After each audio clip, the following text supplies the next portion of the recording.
Hello everyone, I hope आप सभी बहुत अच्छे होंगे। तो आज आईडीएफसी फर्स्ट बैंक की बात करेंगे। अगेन ये भी अब एक इंटरेस्टिंग पॉइंट पे खड़ा है इस टाइम पे, इन्फ्लेक्शन पॉइंट पे, बिकॉज लेगेसी बोरोइंग्स भी इसकी कम हो रही हैं। तो जो हाई कॉस्ट बोरोइंग थी 8 पॉइंट समथिंग पे जो उसको पड़ रही थी, तो वो भी कम हो रही हैं। और जो बल्क बचा हुआ है इनका लेगेसी बोरोइंग्स का, वैसे तो बहुत कम हो गई हैं। पर 1800 अभी आने वाला है कि FY24 के लास्ट क्वार्टर में आ जाएगा। 1800, if I am not wrong, हाँ 1850 करोड़ की मेचोरिटी इसकी ख़त्म होने वाली है। और पूरी इसकी लेगेसी बोरोइंग्स अगले साल तक ख़त्म हो जाएंगी। उसके बाद इसको कुछ नहीं करना है, उसके बाद इसके पास बस अब ग्रो करने के लिए बचा हुआ है। तो एक अच्छे पॉइंट पे खड़ा है इस टाइम पे बैंक। वैल्यूशंस भी ठीक ठाक हैं इस बैंक के। और आगे जाके देखेंगे कैसा है। पहले देखेंगे हम Q3 का रिजल्ट कैसा रहा है। तो सबसे पहले आप अपनी स्क्रीन पे इनकम स्टेटमेंट देखो। अगर हम मैं नेट इंटरेस्ट इनकम की बात करूँ, interest expense minus interest, sorry interest income minus interest expense अगर मैं करूँ, जिसको हम नेट इंटरेस्ट इनकम कहते हैं, तो वो उसमें 14% का ग्रोथ आया है YoY। बाकी अगर मैं ऑपरेटिंग इनकम की बात करूँ तो 15% का ग्रोथ आया है। पी पॉप की अगर मैं बात करूँ, जिसको हम प्री प्रोविजनिंग ऑपरेटिंग प्रॉफिट कहते हैं, बिकॉज इसके बाद आप प्रोविजंस को साइड निकाल लेते हैं, तो इसीलिए एक इंपॉर्टेंट पैरामीटर हो जाता है पी पॉप। तो पी पॉप भी 12.6% से बढ़ा है। अब यहाँ पे प्रोविजंस इन्होंने निकाले हैं काफ़ी ज़्यादा, मतलब काफ़ी ज़्यादा। Q3 FY25 में 1338। अगेन पिछले क्वार्टर से तो कम है, बिकॉज पिछले क्वार्टर में इनका जो टोल वाला NPA हुआ था, इन्होंने काफ़ी ज़्यादा हिट लिया था उसके लिए। और माइक्रो फाइनेंस का तो चल ही रहा था प्रॉब्लम, तो उसके लिए भी काफ़ी ज़्यादा हिट लिया था। इस बार टोल व कुछ एडिशनल हिट नहीं आया है। लेकिन अगेन जो माइक्रो फाइनेंस वाला इनका पोर्टफोलियो था, वो पहले भी अच्छा परफॉर्म नहीं कर रहा था, अभी भी इतना कोई खास परफॉर्म नहीं कर रहा है। इनफैक्ट उसमें क्रेडिट कॉस्ट बढ़ा ही है, 8% तक उसमें क्रेडिट कॉस्ट आ गया है। तो उसकी वजह से क्या हुआ, बिकॉज उन्होंने प्रोविजंस बहुत खींच के निकाले। तो आप अगर आप PBT भी देखेंगे और PAT भी देखेंगे, तो दोनों के दोनों आपका 50% से डिक्लाइन हुआ है YoY लेवल पे, अगर मैं बात करूं।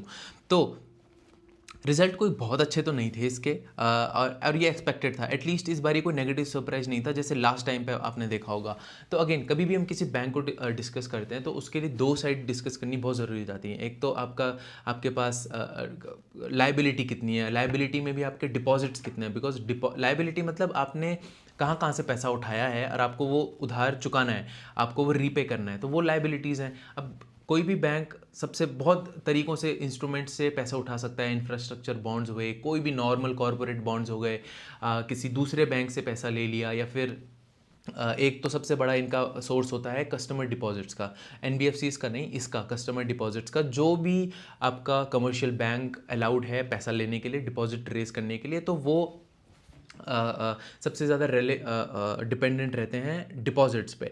तो deposit low cost of fund भी होता है, बिकॉज अगर आप बॉन्ड वगैरह से पैसा उठाने जाएंगे तो आपको ज़्यादा पे करना पड़ेगा, जो बॉन्ड होल्डर्स हैं आपके। लेकिन जो डिपॉजिट्स होते हैं उसमें भी दो तरीके के, दो पार्ट्स होते हैं उसके, एक सेविंग्स अकाउंट्स, एक करंट अकाउंट, और एक टर्म डिपॉजिट्स वगैरह भी होते हैं। तो टर्म डिपॉजिट पे आपको ज़्यादा पैसा देना पड़ता है, फिर भी करंट अकाउंट में आपको कोई भी पैसा नहीं देना पड़ता है, बैंक के पर्सपेक्टिव में बात कर रहा हूँ। और सेविंग्स अकाउंट में जितना आपको मिल रहा है मोटा माटी वही 3-4-5% ही बैंक देते हैं, डिपेंडिंग ऑन द बैंक। तो जिस हिसाब से कस्टमर डिपॉजिट का ग्रोथ बढ़ेगा, उतना एक बैंक के लिए अच्छा हो जाता है। पर्टिकुलरली अगर कासा रेशियो बढ़ रहा है, Kasa ratio means total deposit में आपका करंट अकाउंट और सेविंग अकाउंट कितना है, क्योंकि ये लो कॉस्ट ऑफ फंड है। अगर आपका कस्टमर डिपॉजिट में टर्म डिपॉजिट ज़्यादा है, FD वगैरह, टाइम डिपॉजिट, अगर ये सब ज़्यादा है, तो आपको ज़्यादा पे करना पड़ेगा, फिर वो उतना बेनिफिशियल नहीं हो पाता। बट स्टिल थोड़ा बहुत तो रिलीफ वहाँ पे भी मिल ही जाता है आपको, एटलीस्ट बॉन्ड से सस्ता पड़ जाता है। तो आप देखेंगे कस्टमर डिपॉजिट कंपनी के पिछले कई टाइम से, it's not just about this quarter और दिस ईयर, काफ़ी टाइम से हैंडसमली ग्रो कर रहे हैं customer deposits IDFC first bank के। आप 5 ईयर कैगर भी देखेंगे 36% का है। फिलहाल इस वाले क्वार्टर में अगर देखेंगे तो 28% का है। आप अपनी स्क्रीन पे रोक के देख सकते हैं। But problem, I won't say problem, because तो माइनर डिप आया है। तो कासा रेशियो जो उनका पहले कितना हुआ करता था दिसंबर 2023 में, अगर आप देखेंगे, जो कि यहाँ पे इन्होंने मेंशन नहीं किया है, तो वो ज़्यादा था। हाँ लिखा है, Kasa ratio of 30 September 2024 was 48.9, इससे पहले वाले क्वार्टर में, और अब वो हो गया 47.7। तो बहुत कोई ऐसा घबराने वाली बात नहीं है कि यार ये इतना कम क्यों हो गया। कासा रेशियो इनका काफ़ी सही है, एटलीस्ट एक्सिस हो, HDFC हो, कोटैक हो, उन सबसे तो बहुत ही अच्छा है। 47%, इट्स नॉट अ जोक। तो बाकी मैंने आपको स्टार्टिंग में ही बताया, लेगेसी बोरोविंग ये सम्मान कैपिटल की तरह इसका भी हाल है, लेकिन much better, at a much better vantage point. सम्मान कैपिटल की लेगेसी बोरोइंग्स अभी भी बहुत ज़्यादा बची हुई हैं, लेकिन इसकी लेगेसी बोरोइंग्स देखो दिसंबर 28 से लेके अभी कितनी कम हो गई, 6000 बोरोइंग्स बच गई हैं। उसमें से भी जो ऊपर टेबल बनाई हुई है छोटी सी, मेच्योरिटी ऑफ लेगेसी बोरोइंग्स देखो, Q4 FY25 में इनको 1855 करोड़ और वापस करने हैं लेगेसी बोरोइंग्स के, उनका मैच्योरिटी होने वाली है। FY26 में 4501 करोड़ का, और बियॉन्ड FY26 सिर्फ 326 रहेगा। तो नेक्स्ट ईयर FY26 जो नेक्स्ट फाइनेंशियल ईयर होगा, वहाँ पे इनकी मोस्टली जितना भी होनी है लेगेसी बोरोइंग वो खत्म हो जाएगी, and that would be a good sign. और ये लेगेसी बोरोइंग्स इनको कितना कॉस्ट कर रही है, ऊपर देखो लिखा हुआ है, because we have a DFI background the legacy borrowings are costing the bank 8.81%। तो बहुत ज़्यादा है। इसीलिए एक बैंक क्या कर रहा है, दिमाग समझो, खेल क्या चल रहा है यहाँ पे, ये समझो। इनको लेगेसी बोरोइंग्स तो रीपे करनी है, उनको इंटरेस्ट जा रहा है वहाँ से 8.81% का। तो ये लेगेसी बोरोइंग को रिप्लेस करने के लिए, ये रीपे करने के लिए क्या कर रहे हैं, कस्टमर डिपॉजिट बहुत स्पीड से बढ़ा रहे हैं, ब्रांच एक्सपेंशन पे लगे हुए हैं, सब कुछ कर रहे हैं।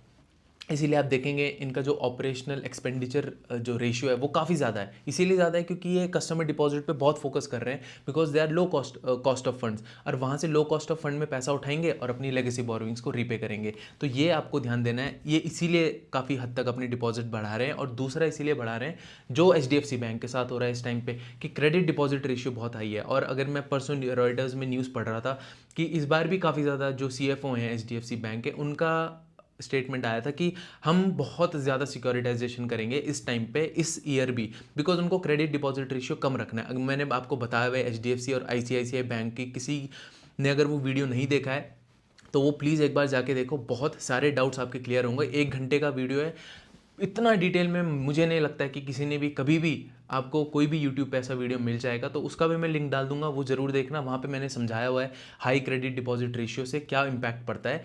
यहाँ पे इजीली मैं समझा देता हूँ आपको। क्रेडिट डिपॉजिट रेशियो 95% पे रखना होता है, विच मीन्स अगर आप 100 रुपीज़ का 95 का रखना होता है, विच मीन्स अगर आप आपका जो क्रेडिट है, क्रेडिट टू डिपॉजिट, अगर आप क्रेडिट 100 रुपीज़ का क्रेडिट आप रख रहे हैं, तो आपको जो डिपॉजिट है 100 से ज़्यादा होनी चाहिए, बिकॉज 95% का आपका कहीं ना कहीं रेशियो आना चाहिए। 95 बहुत ज़्यादा बोल रहा हूँ मैं, 90% तक, 85 to 90% तक आना चाहिए। 95 तो इस बैंक का है, वो थोड़ा कन्फ्यूजन हो गया था। 95 तो इस बैंक का है। HDFC बैंक का कितना है अभी, उसका भी ऐसे ही है, 98-99% पे भी उसका क्रेडिट डिपॉजिट रेशियो है। 100 के तो नीचे होना ही चाहिए, इनका बहुत ज़्यादा था, 137% था इस बैंक का। HDFC बैंक का भी जब उसने मर्जर किया था HDFC लिमिटेड के साथ, तो उसका 116-17% चला गया था। उनको लाना है 85 to 90 के रेंज में। तो अगेन आपको क्या करना पड़ता है इसमें, या तो एग्जिस्टिंग लोन बुक को आप काट के चलो, which means you are securitising your assets and selling them to PTC investors. दूसरा, या तो आप करो क्रेडिट की ग्रोथ ही स्लो कर दो। अगर क्रेडिट मतलब आपको बेसिकली क्या करना है, न्यूमरेटर कम रखना है, डिनोमिनेटर बढ़ाना है। डिनोमिनेटर में डिपॉजिट आएगा, न्यूमरेटर में क्रेडिट आएगा, लोन जिसे हम कहते हैं। तो अब या तो आप जो आपकी लोन बुक है उसको काट के चलो, या तो आपका जो क्रेडिट ग्रोथ है, लोन ग्रोथ है, या वो कम करके चलो। तो इसीलिए HDFC ग्रो नहीं कर पा रहे, बिकॉज उसके हाथ बंधे हुए हैं, उसको क्रेडिट डिपॉजिट कम करना है। And the same is with IDFC। तो इनका फिर भी 95 तक आ गया है, प्रोग्रेस है, उसको और कम लाना है, 85 के रेंज तक ये लेके आएंगे। तो आप देख लो कि किस हिसाब से हिस्टोरिकली इनका मूव किया है क्रेडिट डिपॉजिट रेशियो। नहीं समझ आता है तो आपको HDFC वाला वीडियो देखना पड़ेगा, वहाँ पे तो मैंने बहुत डिटेल में समझाया है क्या होता है। बाकी आप SMA एनालिसिस देखो। यहाँ पे SMA क्या होता है, special mention account. Special mention accounts मतलब क्या, SMA 0, SMA 1, SMA 2। SMA 0 जब आप SMA 0 में वो अकाउंट्स होते हैं, मीन्स वो लोन कस्टमर्स होते हैं, चाहे वो एक इंडस्ट्रियल कस्टमर है, या कॉर्पोरेट बैंकिंग में छोटे MSME का कस्टमर है, या फिर कोई रिटेल कस्टमर है, या कोई भी कस्टमर है, अगर वो SMA 0 में है, विच मीन्स उसका पेमेंट अभी ओवरड्यू नहीं हुआ है, कोई रिस्क नहीं है वहाँ पे डिफ़ॉल्ट होने का, तो वो SMA 0 में आते हैं, कोई प्रॉब्लम नहीं होती इस टाइम पे बैंक को। लेकिन वही कस्टमर SMA 1 में चला गया, मीन्स उसका लोन जो है वो 30 डेज से ओवरड्यू हो चुका है, और SMA 2 में अगर वो चला गया, तो विच मीन्स आपका मीन्स वो एकदम रिस्की हो चुका है, आपका NPA होने वाला है वो, आप ये समझो। तो हम यहाँ पे क्या ट्रैक कर रहे हैं, SMA 1 एंड SMA 2। SMA 2 मतलब आप समझो कि बहुत ही बड़ी दिक्कत होने वाली है। ये बैंक अब वापस, ये कस्टमर का लोन अब वापस नहीं आने वाला है, इसका इंटरेस्ट नहीं आने वाला है, बहुत मुश्किल हो जाता है। तो अगेन कलेक्शन टीम करती है रिकवरी एंड ऑल दैट, वो कर सकती है, बट माना जाता है कि ओके ये मुश्किल होने वाला है। तो SMA 1 और SMA 2 जितना कम रहे उतना आपको एक क्रेडिट क्वालिटी की पिक्चर पता चलती है कि सेफ है। तो यहाँ पे देखो SMA excluding MFI business is stable at 0.82 entire पूरे पोर्टफोलियो के लिए। SMA इन्होंने देखो माइक्रो फाइनेंस का लास्ट में दिया है, जो बड़े बड़े ग्राफ्स हैं उसको हटा दो, बाकी पोर्टफोलियो मॉर्गेजेस हो गया या व्हीकल लोन्स हो गए, MSME loans, consumer durable, credit cards, personal loans, सबको अगर मैं कंबाइन करके देखूं तो SMA 1 और SMA 2 स्टेबल है, 0.82% पे है, जो कि सितंबर 2024 में 0.85% पे था। तो यहाँ से हमको ये समझ आ रहा है, SMA बहुत इंपॉर्टेंट फिगर है। आपको GNPA NNPA तो फालतू फिगर होते हैं, ये तो आपको एक पिक्चर बाद में देते हैं कि ओके ये क्या चल रहा है, तो बैकवर्ड लुकिंग होता है, मतलब कोई फ़ायदा नहीं है ये देखने, फ़ायदा है लेकिन कोई खास फर्क नहीं पड़ता है। आपको SMA 1 SMA 2 कलेक्शन एफिशिएंसी और किस बकेट में आपके कलेक्शन बकेट में चल रहा है कस्टमर का अकाउंट, वो सब आपको ट्रैक करना होता है। तो SMA 1 भी आप देखेंगे, 2 भी देखेंगे, कम ही हुआ है, 0.82 पे आया है, पहले 0.85 पे था इससे पहले। बट अगर आप माइक्रो फाइनेंस बिजनेस की देखेंगे तो भाई साहब आप देखो यहाँ पे SMA 1 SMA 2 कहाँ चला गया है। मतलब मार्च 2024 में, फिर जून 2024 बढ़े जा रहा है, फर्स्ट क्वार्टर से इस साल के वो बढ़े जा रहा है। 1.27% था, फिर और प्रॉब्लम्स आई, 1.71 पे गया, फिर 2.54, अब 4.56। 4.56 बहुत ज़्यादा होता है। बट अच्छी बात बोलूँ या इसको एक प्रोटेक्ट करने के लिए क्या किया है इसने, अगेन पहले भी मैंने डिस्कस किया था, CGFMU जो होती है, credit guarantee for micro fund units, तो उनके वो मीन्स वो इंश्योर्ड हो गए हैं। अभी ये जो माइक्रो फाइनेंस में लोन्स देते हैं वो उसमें सेंट्रल गवर्नमेंट का कवर रहता है, इंश्योरेंस रहता है, तो आगे जाके तो उनको प्रॉब्लम नहीं आने वाली है। अभी लिखा भी है इन्होंने, वी एक्सपेक्ट क्रेडिट, ऊपर देखो माइक्रो फाइनेंस वाले जो उन्होंने ग्राफ है उसके ऊपर देखो, we expect credit cost of MFI business to peak in Q4 FY25 and taper off from there. तो इस क्वार्टर में जो चल रहा है अभी, इसमें भी शायद इनको एलिवेटेड कॉस्ट लगेंगी MFI की, जो इस क्वार्टर में आई उससे ज़्यादा स्लिपेजेस वगैरह लगेंगे, लेकिन आगे जाके वो कम होने की ये बात कर रहे हैं। ठीक है, NPA में मैं नहीं दिखा रहा हूँ आपको, वो आप वैसे भी खुद से देख सकते हैं। एक चीज़ आप देख लो यहाँ पे,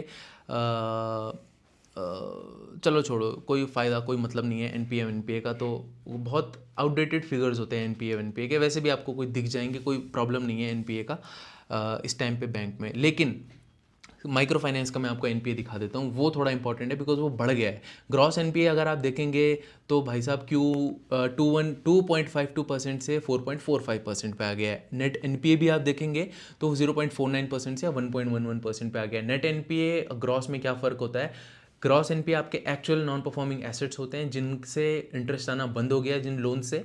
और जब आप अगेन मैंने आपको स्टार्टिंग की स्लाइड में बताया था कि आपको प्रोविजंस रखने पड़ते हैं, अपनी प्रॉफिट के पूल से प्रोविजन निकालना पड़ता है, हिट लेके बैंक को अपनी इनकम स्टेटमेंट में प्रोविजन साइड करने पड़ते हैं। तो जब आप एक्चुअल नॉन परफॉर्मिंग लोन्स में से, जिसको हम ग्रॉस NPA कहते हैं, उसमें से अगर आप माइनस करेंगे अपने प्रोविजंस को तो आपका नेट बचता है, नेट नॉन परफॉर्मिंग एसेट्स। तो वो कितना है वो भी आप देख सकते हो। क्रेडिट कॉस्ट, एक तो बॉक्स में क्या लिखा है, very important, credit cost of micro finance business was 8% for 9 month FY25 excluding contingency buffer of 315 crore. 8% credit cost, very huge, बहुत ज़्यादा प्रॉब्लम आ रहा है इनको माइक्रो फाइनेंस वाले पोर्टफोलियो में। ठीक है, और कंटिजेंसी बफर होता है, it is dependent on, it is contingent on a certain event, certain trigger, कुछ भी आप कह सकते हैं। मीन्स वो आपका स्पेसिफिक प्रोविजन नहीं होता है, फ्लोटिंग प्रोविजंस नहीं होते हैं। कंटिजेंट मतलब लेट्स से अगर तमिलनाडु में फ्लड आएगी तो बैंक ने पहले से कंटिजेंट प्रोविजंस बना लिए हैं, बिकॉज फ्लड का क्या बहुत हद तक एक्सपेक्टेड होता है कि इस हर साल आना ही आना है वहाँ पे, या फिर बिहार पे, या कहीं कहीं पे भी जहाँ पे फ्लड आता है, हिमाचल, उत्तराखंड, कहीं पे भी फ्लड आता है, तो वो कंटिजेंसी बफर वहाँ पे मैनेजमेंट बनाता है अपनी डिस्क्रेशन के हिसाब से, कि अगर ये इवेंट आया तो उसके लिए अभी हम अच्छा कमा रहे हैं, हमारा प्रॉफिट अच्छा निकल रहा है, सब कुछ निकल रहा है, तो कंटिजेंट प्रोविजंस निकाल के चलते हैं पहले से ही। ठीक है, तो यहाँ पे दिखाने के लिए कुछ नहीं बना, बट सुनने के लिए बहुत कुछ है, बहुत ही ज़्यादा कुछ है। तो आप अगर देखेंगे क्रेडिट डिपॉजिट रेशियो भी मैंने आपको बता दिया है। कॉस्ट ऑफ फंड इनका बढ़ा है 3% से क्वार्टर ऑन क्वार्टर, पर्टिकुलरली अगर मैं देखूं, और डिपॉजिट कॉस्ट इनकी अभी है 6.38%, पूरा करंट अकाउंट का भी, सेविंग्स अकाउंट का भी, टर्म का भी। जो टर्म डिपॉजिट में थोड़ा ज़्यादा जाता है इसीलिए ओवरऑल कॉस्ट बढ़ जाता है, वो हो गया 6.38। अभी क्या है, अब देखो वेरी इंपॉर्टेंट, निम, net interest margin. Net interest margin क्या होता है? पहले तो आप नेट इंटरेस्ट इनकम निकालते हैं, interest income minus interest expense, तो आपका निकलता है नेट इंटरेस्ट इनकम। अब नेट इंटरेस्ट इनकम आप अगर एसेट से डिवाइड कर देंगे तो आपका नेट इंटरेस्ट मार्जिन आता है, ठीक है। तो net interest margin on AUM, assets under management, तो 6.04% था निम्स। उसमें 114 बेसिस पॉइंट्स का सिक्वेंशियली डिक्लाइन आया है, मीन्स Q3 से Q4 और Q2 से Q3 में आते आते 14% से निम का डिक्लाइन आया, 14 बेसिस पॉइंट्स का, मीन्स 0.14% से। उसमें से 6.6 बेसिस पॉइंट्स का रिडक्शन था बिकॉज ऑफ MFI, बिकॉज वहाँ पे क्रेडिट कॉस्ट बढ़ा हुआ है, वहाँ पे दिक्कत आ रही है। 5% का रिडक्शन था because of higher wholesale book, उसका भी मैं आपको बताऊंगा क्यों। And 2-3 basis points reduced because of higher cost of fund.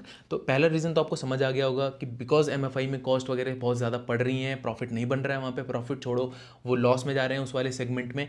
तो 6 बेसिस पॉइंट्स वहाँ पे रिड्यूस हुआ। 14 बेसिस पॉइंट्स का ये बता रहे बाइफर्केशन दे रहे हैं कि निम में 14 बेसिस पॉइंट्स का सप्रेशन क्यों आया, क्यों 6 बेसिस पॉइंट्स आया MFI की वजह से, 2-3 बेसिस पॉइंट्स आया आपके हायर कॉस्ट ऑफ फंड से। कॉस्ट ऑफ फंड जैसे जैसे बढ़ता है आपका निम वैसे वैसे कंप्रेस होगा, अनटिल और अनलेस आप अपने यील्ड्स को एक्सपैंड करें। यील्ड्स को उस हिसाब से एडजस्ट नहीं करेंगे, यील्ड अगर उतना ही रहेगा, जो कि यील्ड बढ़ाना आसान नहीं होता है। अगर कंपनी यील्ड बढ़ाती है मतलब जितना इंटरेस्ट पे ये चार्ज कर रही है, तो कस्टमर दूसरे बैंक पे चला जाएगा, ठीक है। 5 बेसिस पॉइंट से रिड्यूस हुआ था हायर होलसेल बुक। अब ये इंपॉर्टेंट है, बहुत इंपॉर्टेंट है, समझो। मैंने HDFC ICICI बैंक पे तो डिस्कस किया ही था बहुत अच्छे से, यहाँ पे भी आप समझो। बिकॉज RBI ने क्या किया था, पहले अनसिक्योर्ड क्रेडिट पे 125% का रिस्क वेट लगा दिया था। तो मीन्स अनसिक्योर्ड क्या, personal loan, credit card loans, कोई भी ऐसा लोन जो किसी कोलैटरल से सिक्योर्ड ना हो, रिटेल की तरफ जो जा रहा है, तो उससे हम कहते हैं नॉन अनसिक्योर्ड लोन, ठीक है। तो अनसिक्योर्ड लोन में ग्रोथ नहीं हो रही थी बिकॉज RBI ने रिस्क वेट बढ़ाया। इसका मतलब क्या था कि अगर आपने पहले रिस्क वेट बढ़ाने से पहले अगर 100 रुपीज़ लोन दिया है कंपनी ने अनसिक्योर्ड वाले सेगमेंट में, तो बैंक ने, तो उस बैंक को 100 rupees as a capital side में रखना पड़ता था, उसको छेड़ना नहीं है। लेकिन RBI ने 125% उसे किया, विच मीन्स अगर आप वही 100 रुपये आप लोन में दे रहे थे अनसिक्योर्ड वाले सेगमेंट में, तो 100 रुपीज़ कैपिटल साइड नहीं आपको रखना था, अब आपको 125 रुपीज़ साइड में रखना था। तो यहाँ पे ग्रोथ, RBI का जो इंटेंट था वो था भी यही कि ग्रोथ में स्लो डाउन आए अनसिक्योर्ड में, बिकॉज बहुत स्पीड से लोन बढ़ रहे थे और वहाँ से NPAs आने का डर था। तो हुआ भी यही, सारी कंपनीज ने, HDFC ICICI IDFC कुछ भी आप ले लो, तो इन्होंने क्या किया, रिटेल में ग्रोथ करना स्लो डाउन कर दिया। बिकॉज इतना कैपिटल कौन साइड में रखेगा, कई अच्छी जगह यूज़ करेंगे उसको ग्रोथ के लिए। तो सब ने क्या किया, होलसेल बैंकिंग की तरफ आना शुरू किया, चाहे वो कॉर्पोरेट बैंकिंग हो, मोस्टली बड़े इंस्टीट्यूशंस को। तो वहाँ पे अब क्या हो रहा है, since IDFC HDFC ICICI and other banks too are target, all the banks are targeting wholesale banking at the same time. पहले सबका फोकस रिटेल पे था, अब सबका फोकस बैंकिंग में, होलसेल बैंकिंग में आ गया। इंस्टीट्यूशनल कंपनीज को, इंडस्ट्रीज को लोन देने में आ गया पिछले कुछ क्वार्टर्स से। अब जब से वो आया था, हो गया उसको टाइम, 2023 में आया था, तो तब से यही चल रहा है। अब सब कोई अगर इतना रेडिली अवेलेबल है होलसेल में लोन्स देने के लिए, तो ऑब्वियसली उनको सप्लाई की कमी नहीं है होलसेल वालों को। तो वहाँ पे बहुत ज़्यादा कंपटीशन चल रहा है कि मैं दूंगा लोन, मैं दूंगा लोन, इसीलिए इंटरेस्ट वहाँ पे है ही नहीं, कोई अच्छा इंटरेस्ट आपको मिल ही नहीं रहा है। लेकिन कंपनी को सिंस ग्रो करना है, रिटेल में ग्रो नहीं कर सकते हैं because of the RBI regulation, MFI में ग्रो नहीं कर पा रहे हैं बिकॉज MFI खुद खराब कर रहा है। तो बचा क्या, आपको कॉर्पोरेट में लोन देना पड़ेगा। सब किसी ने कॉर्पोरेट में दिया, को बहुत कंपटीशन आ गया, तो स्प्रेड आपके कम हो गए, और स्प्रेड कम हुए, दैट्स वाई 5 बेसिस पॉइंट का रिडक्शन आया है निम्स में because of higher wholesale book. काफ़ी अच्छे से बढ़ा रहे हैं। अगर आप ICICI को देखेंगे, जो मैंने डिस्कस भी किया था, 30% से उसने अपना होलसेल बैंकिंग, कॉर्पोरेट बैंकिंग के बुक को बढ़ाया था, विच इज़ वेरी ह्यूज, ठीक है। तो अभी और इंपॉर्टेंट चीज़ देखो, टोटल MFI बुक, जो माइक्रो फाइनेंस की ही इनकी बुक है, out of the total loan portfolio, जो कि है आपका 2.31 लाख करोड़ का फंडेड एसेट्स का, उसमें से 10,900 करोड़ की MFI बुक है। टोटल 2 पॉइंट कितना बोला मैंने, 2.31 लाख करोड़ की पूरी बुक है इनकी, जो लोन बुक है। फंडेड वाली, जो non funded line of credit और ये कस्टमर गारंटी, परफॉर्मेंस गारंटी की बात नहीं कर रहा हूँ, फंडेड की बात कर रहा हूँ, जहाँ पे एक्चुअल कैश आउटफ्लो होता है regardless of any dependencies, contingencies, कुछ भी आप कहो। तो 2.36 लाख करोड़ की बुक में MFI सिर्फ MFI का साइज़ है 10,900 करोड़ रुपीज़। और इसमें से भी SMA 1 और SMA 2 जो मैंने आपको पहले बताया था, जो मैंने ग्राफ दिखाया था, बार चार्ट दिखाए थे, बढ़ ही रहे थे जो MFI वाले सेगमेंट में। तो SMA 1 और SMA 2 वहाँ मैंने परसेंट में बताया था। यहाँ पे आप सुन लो, 10,900 करोड़ की MFI बुक है, उसमें से SMA 1 और SMA 2 है 497 करोड़ का, which means 4.56% of the 10,900 crore. Bug ये अप हुआ है 277 करोड़, पिछले क्वार्टर में 277 करोड़ का था SMA 1 और SMA 2, वो मैंने ऑलरेडी डिस्कस कर दिया क्या होता है। अब ये बढ़ गया 497 करोड़ में। Bad bad SMAs increased in MFI because Diwali disrupted weekly collections, और ये होना भी था। दिवाली में आप कलेक्शन नहीं कर पाएंगे, छुट्टी पे गए आपके जो कलेक्शन टीम के एम्प्लॉयज़ हैं, तो कलेक्शन में दिक्कत आती है। कलेक्शन में दिक्कत आई तो आप कलेक्ट नहीं कर पाए, स्लिपेजेस ज़्यादा हो गए। स्लिपेजेस मतलब क्या, आपने कस्टमर से कलेक्ट करना था EMI, वो नहीं दे रहा था, आप उसके घर पे गए, घर पे नहीं है, दिवाली आई, छुट्टी हो गई, तो आप उसके साथ कांटेक्ट ही नहीं कर पाए। तो वो जो पैसा उसने देना था, अब आपने भी उसके पास उसको याद नहीं दिला, याद तो उसको रहेगा, बट आपको भी थोड़ा उसको फोर्स करना पड़ता है, थोड़ा मनाना पड़ता है, बार बार जाना पड़ता है, मिलना पड़ता है, होता है MFI में, ये होता है, यही है मॉडल MFI का। तो वहाँ से आपको दिवाली की वजह से पैसा नहीं आया, वो पैसा नहीं आया तो उसको हम कहते हैं कि स्लिप हो गया, आना था नहीं हुआ तो स्लिप हो गया। इसीलिए एक टर्म होती है इसमें स्लिपेजेस की, और स्लिपेजेस बहुत इंपॉर्टेंट होता है। तो gross slippages rose to 2192 crore इस क्वार्टर में, पूरी बुक में, नॉट जस्ट MFI, बिकॉज इतना स्लिपेज नहीं हो सकता MFI का। तो ग्रॉस स्लिपेजेस इस बारी कितने हुए इस क्वार्टर में, हर पोर्टफोलियो को मिला के, मॉर्टगेजेस, व्हीकल फाइनेंस, क्रेडिट कार्ड, सब की मैं बात कर रहा हूँ, ऑटो लोन्स, तो 2192 करोड़ का ग्रॉस स्लिपेजेस था, पूरा स्लिपेज, और पिछले क्वार्टर में ये था 2031 करोड़ का। तो 140 करोड़ का इंक्रीज आया है इस बारी बिकॉज ऑफ EMI। उसमें से भी बहुत ज़्यादा जो 160 करोड़ का ऑलमोस्ट इनका स्लिपेज बढ़ा है Q2 ओवर Q3 में, उसमें से भी 140, सिर्फ 160 में से 140 करोड़ का जो स्लिपेजेस था वो सिर्फ और सिर्फ MFI का था। तो आप इससे अंदाज़ा लगा सकते हैं कि बाकी जो इनका पोर्टफोलियो है लोन का, बिकॉज एक तरीके का लोन नहीं देता है कोई भी बैंक, बहुत सारे डिफरेंट प्रोडक्ट्स होते हैं, तो सिर्फ MFI में बहुत ज़्यादा दिक्कत आ रही है, बाकी सारे स्टेबल हैं इस टाइम पे।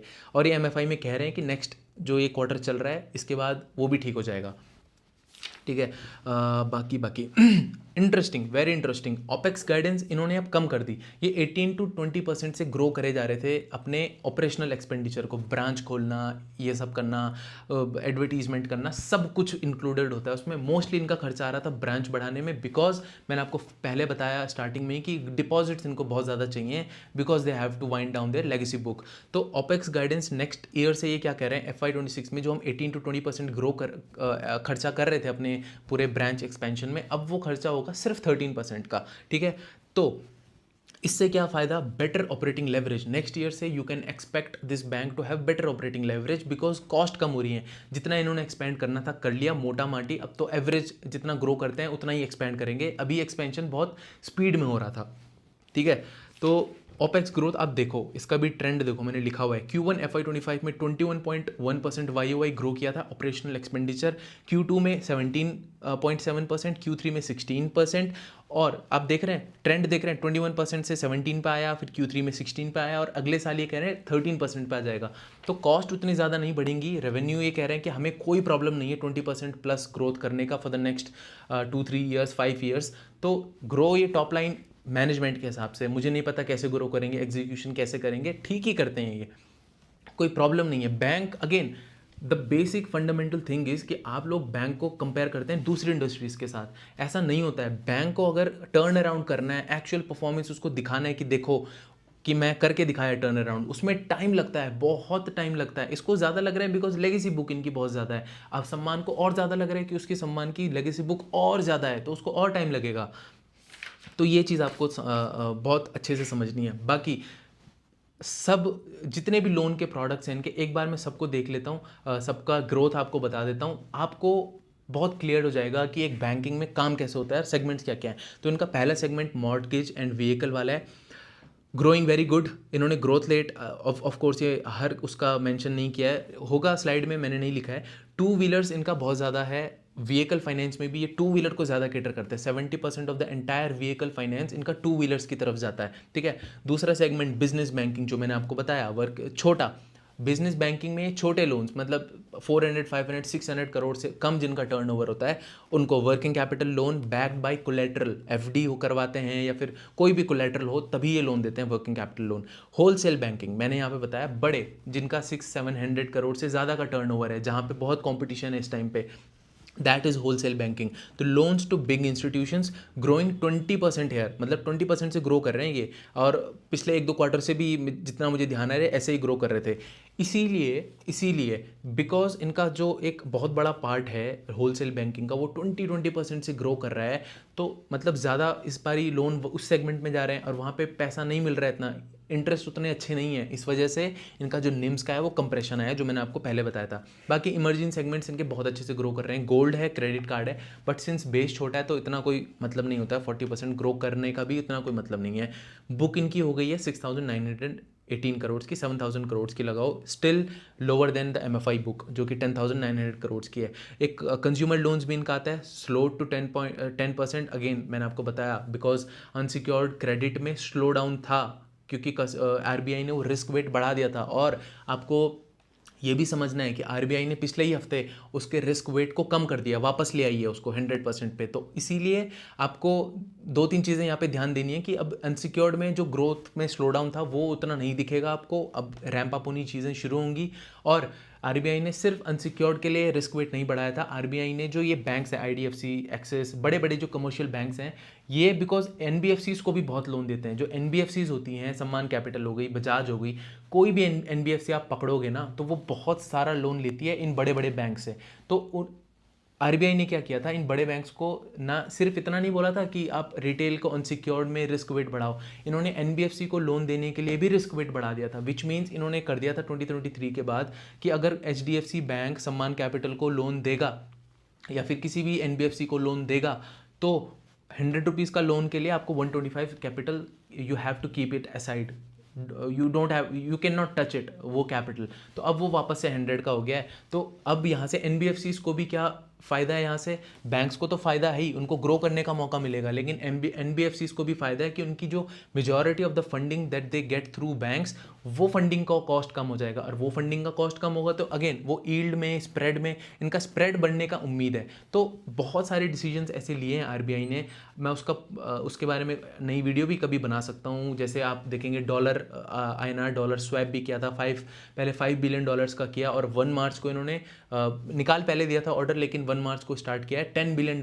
का स्वैप, वो भी 3 ईयर्स के लिए। और बाकी ओपन मार्केट ऑपरेशंस भी किया था इन्होंने, गवर्नमेंट सिक्योरिटीज़ खरीदी थी 50-60,000 करोड़ की। फिर CRR कट भी इन्होंने किया था, कैश रिजर्व रेशियो जिसे हम कहते हैं, उसमें भी 25 बेसिस पॉइंट या 50 बेसिस पॉइंट्स का कट किया था। बाकी वेरिएबल रेपो रेट ऑप्शंस तो ये करते रहते हैं, 28 डेज 56 डेज़ का किया था, या 28 डेज़ का इन्होंने वेरिएबल रेपो रेट ऑप्शन भी किया था। तो ये सब चीज़ें कभी किसी और वीडियो में डिस्कस करेंगे डिटेल में, बट आपको ये समझना है कि अभी यहाँ से जब मैं कहता हूँ, बहुत लोग मुझे कमेंट्स में पूछते हैं कि कौन सा सेक्टर है जो आपको यहाँ से अच्छा लग रहा है, और मैं रिप्लाई भी करता हूँ कि बैंकिंग को देखो, बैंकिंग को देखो, बैंकिंग को देखो। जब रेगुलेटर ने चीज़ें ख़राब करी, ज़बरदस्ती करी, उसने करनी भी थी बिकॉज बहुत ही ज़्यादा लेंडिंग हो रही थी, रेकलेस लेंडिंग हो रही थी, उसने एक पॉज लाया, रेगुलेशंस लाए, जिससे क्रेडिट ग्रोथ बहुत स्लो डाउन हो गई। तो वहाँ से बैंक ने, आपने देखा है पिछले कई टाइम से परफॉर्म नहीं कर रहे हैं। अब वो जो अपने स्टेप्स लिए थे RBI ने, वो वापस से ठीक कर रहा है, जब सिचुएशन अब ठीक हो गई हैं, इकोनॉमी ठीक हो गई है, अब वो ठीक कर रहा है अपने स्टेप्स को। तो वो चीज़ आपको ध्यान देनी है कि यहाँ से अगर बैंक्स को फ़ायदा नहीं हुआ तो किसको होगा, वो भी चीज़ आपको देखनी है ध्यान। बाकी इसको समझने का इतना ही था। आप, आई होप मैंने बहुत सारी चीज़ें क्लियर करी होंगी IDFC फर्स्ट के बारे में। मुझे ऐसा लगता है कि अगर इसको टाइम दिया जाए तो ये बैंक कोई प्रॉब्लम नहीं क्रिएट कर रहा है। Q2 में टॉल वाला इंसिडेंट हुआ था, but it was an isolated incident, और उससे भी पैसा आ रहा था, आने की उम्मीद है, ऐसा कुछ नहीं है, तो उससे भी रिकवरी हो जाएगी, that is not a problem. बाकी कोई इस बैंक को लेके डाउट है, कोई भी किसी भी फंडामेंटल पैरामीटर पे अगर आपका डाउट है तो आप पूछ सकते हैं, and I will be very happy to help you guys. इस वीडियो को इतना ही रखते हैं, मिलेंगे आपसे नेक्स्ट वीडियो में, तब तक के लिए थैंक यू सो मच।